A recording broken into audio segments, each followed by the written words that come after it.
پیارے ناظرین، آگ کی تاثیر تپش، برف کی تاثیر ٹھنڈک اور گناہوں کی تاثیر پریشانیاں ہیں۔ ایسا ہو ہی نہیں سکتا کہ انسان گناہ کرے اور اس کی زندگی میں پریشانیاں نہ آئیں۔ اچھا بننے کی اداکاری کرتا ہوں، برا شخص برا نظر آنے والے برے شخص سے بھی زیادہ برا ہوتا ہے۔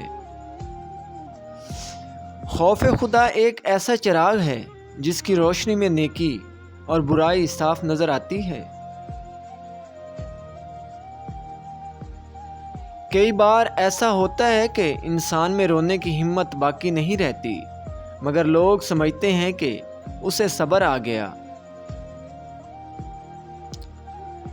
پیارے ناظرین، آپ خوش ہوتے ہیں جب زندگی بہتر ہوتی ہے، لیکن بہترین کب ہوتی ہے؟ جب آپ کی وجہ سے کوئی دوسرا خوش ہوتا ہے۔ ایک بزرگ نے فرمایا، جس طرح ایک کمرے میں روشنی اور اندھیرا ایک ساتھ نہیں ہو سکتے، اندھیرا ہے تو روشنی نہیں ہو سکتی، اور روشنی ہے تو اندھیرا نہیں ہو سکتا، اسی طرح ہمارے دلوں میں بھی گناہوں کی چاہت کے ہوتے ہوئے نیکی پیدا نہیں ہو سکتی، کیونکہ ہمارے گناہ اندھیرا اور نیکیاں روشنی ہیں۔ اس لیے اپنے دل کو گناہوں کے اندھیرے سے بچاؤ۔ کبھی کبھی آنکھوں میں کوئی ایسا دھول جھونک جاتا ہے کہ انسان پہلے سے بہتر دیکھنے لگتا ہے۔ زہر مرنے کے لیے تھوڑا سا اور جینے کے لیے بہت پینا پڑتا ہے۔ محبت اشتہار نہیں، اعتبار اور اظہار مانگتی ہے۔ جب کوئی احمق شخص آپ سے کسی رائے کا طلبگار ہوتا ہے تو اس کی آرزو ہوتی ہے کہ آپ اسی کو وہی رائے دیں جو اس کے ذہن میں ہے۔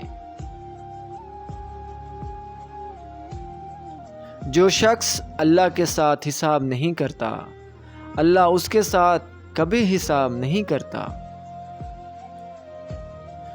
گالی ہمیشہ دلیل کی عدم موجودگی اور بے بسی کی انتہا ہوتی ہے، جو جہالت کا ایک لازمی جزو ہے۔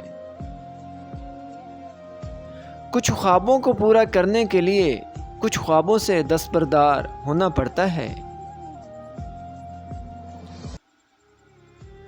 کل ایک انسان مجھ سے روٹی مانگ کر لے گیا اور کروڑوں کی دعائیں دے گیا، پتہ ہی نہ چلا غریب وہ تھا یا میں۔ ہماری زندگی میں آنے والے غلط لوگ ہی صحیح معنوں میں ہمیں زندگی کا مطلب سکھا جاتے ہیں۔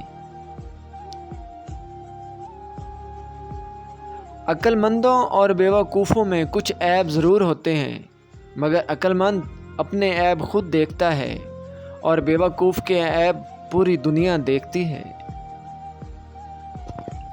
ایک شخص غصے کا بہت تیز تھا۔ ایک عالم نے مشورہ دیا، جب غصہ آئے تو جنگل جا کر درخت میں کیل ٹھوکنا۔ اس نے ایسے ہی کیا۔ آخر ایک دن اس کا غصہ کم ہو گیا۔ اس نے عالم کو بتایا۔ عالم نے کہا وہ درخت سے یہ کیلیں نکال لیں، لیکن درخت میں سوراخ ہو گئے۔ عالم نے کہا یہ وہ سوراخ ہیں جو تم غصے کی حالت میں لوگوں کے دلوں میں کرتے تھے۔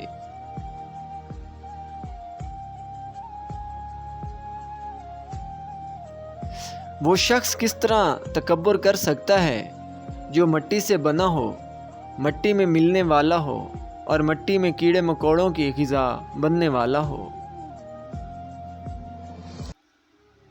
محبت کی منزل نکاح ہے، زنا نہیں۔ جب گناہ کے کاموں میں دل لگنا شروع ہو جائے تو یہ اس بات کی دلیل ہے کہ تمہارا رب تم سے ناراض ہے۔ کچھ ایسا بھی ہوتا ہے کہ سکون کے لیے دوا کی نہیں، کسی کے لفظوں کی ضرورت ہوتی ہے۔